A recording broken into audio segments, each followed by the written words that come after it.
Kami sebenarnya berterima kasih atas dukungan dan support pemerintah dalam upaya mendukung industri kendaraan listrik di Indonesia.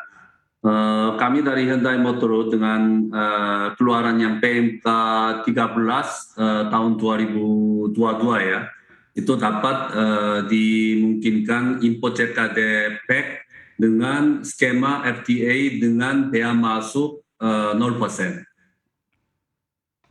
Oke, baik. Saya ingin minta tanggapannya ke Bebin sebagai pengamat otomotif. Dengan semakin banyaknya stimulus yang digelontorkan oleh pemerintah khususnya untuk kendaraan listrik, tanggapan Anda seperti apa nih, khususnya bagi industri otomotif kendaraan listrik di tanah air, Pak Bebin? Saya melihat bahwa pemerintah kita begitu serius untuk menghadirkan kendaraan listrik di negara kita. Dan jelas bahwa stimulus-stimulus itu patut kita hargai, patut kita sambut dengan gembira, karena saya melihat bahwa tadi disebutkan ada target di tahun berapa akan mencapai angka sekian gitu. Dengan adanya stimulus seperti itu tentunya masyarakat yang selama ini merasakan bahwa kendaraan listrik itu terlalu mahal. Hanya segelintir masyarakat yang mampu membeli. Itu menjadi paradigma yang sudah masa lalu dan menyebabkan masyarakat mempunyai wacana baru bahwa inilah kendaraan masa depan bagi kita semua. Jadi kendaraan listrik, baik itu yang full listrik, EV atau yang hybrid, itu menjadi sesuatu yang bukan lagi impian, tapi menjadi kenyataan. Oke, menarik Pak Bebin kalau berbicara soal harga mobil listrik, karena kan ini rata-rata harganya 1,5 miliar nih. Apakah Anda melihat dengan berbagai stimulus yang dikucurkan ini akan mempengaruhi harga sehingga lebih terjangkau bagi masyarakat? Ya, itu yang kita harapkan, bahwa sekarang ini masih di kisaran 500 juta gitu ya.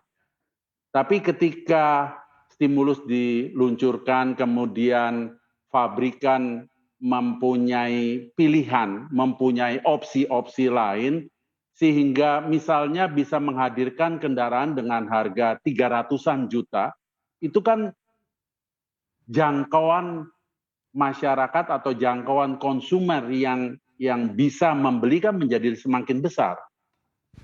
Itu yang menjadi harapan kita semua tentunya. Ya. Kalau dari Hyundai sendiri, apakah dengan adanya berbagai stimulus ini bisa mempengaruhi harga kendaraan mobil listrik yang dijual? Apakah memungkinkan nih untuk dijual nanti dengan harga 300 jutaan rupiah dengan berbagai stimulus yang digelontorkan?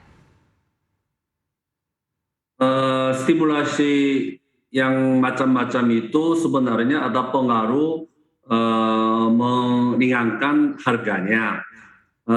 Tapi sebenarnya yang kemarin diumumkan oleh Ibu Sri itu mengenai bea masuk.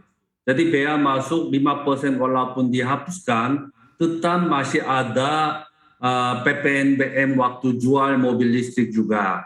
Sebenarnya mobil listrik ini utuh yang harga tinggi itu dari harga baterinya. Jadi kalau harga baterinya tidak bisa jadi kurang atau tidak bisa buat lokal di Indonesia, sebenarnya harga mobil listrik bisa diturunkan significantly-nya itu sangat sulit. Jadi kami memang melihat kondisi untuk masa depan, bagaimana harga bateri bisa turun, dan bagaimana ada yang investor yang menambah lagi untuk mendukung komponen-komponen di Indonesia, jadi biar memang harga jual mobil listriknya lebih bisa murah. Itu memang tujuan kita dan kami harap dan tetap perlu stimulasi dari pemerintah seterusnya. Oke, artinya sebetulnya bea masuk yang digelontorkan pemerintah ini tidak langsung berdampak signifikan pada harganya ya Pak Li ya.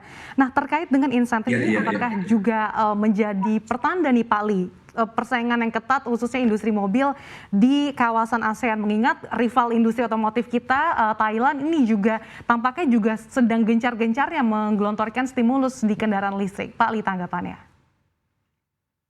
Betul sekali. Saya juga mendengarkan pemerintah Thailand juga mereka mendukung mobil listrik, industri mobil listrik di Thailand.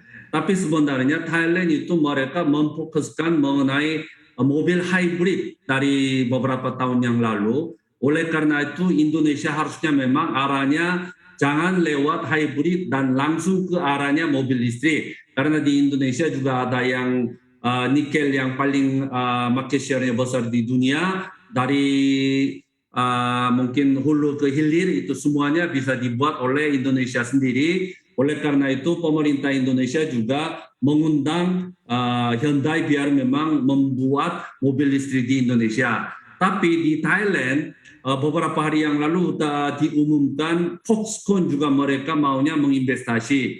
Tapi walaupun sekarang mereka merencanakan investasi di Thailand itu masih tetap makan waktunya. Perlu mungkin 2 tahun untuk masa depannya. Berarti dibandingkan sama Hyundai dan Foxconn di antara dua negara Indonesia dan Thailand, pasti Indonesia lebih maju dan lebih jalan duluan daripada Thailand. Jadi memang Indonesia udah ada inisiatif untuk mobil listrik mungkin biar berkembang dan bisa jadi pimpinan dan juara di dalam ASEAN-nya.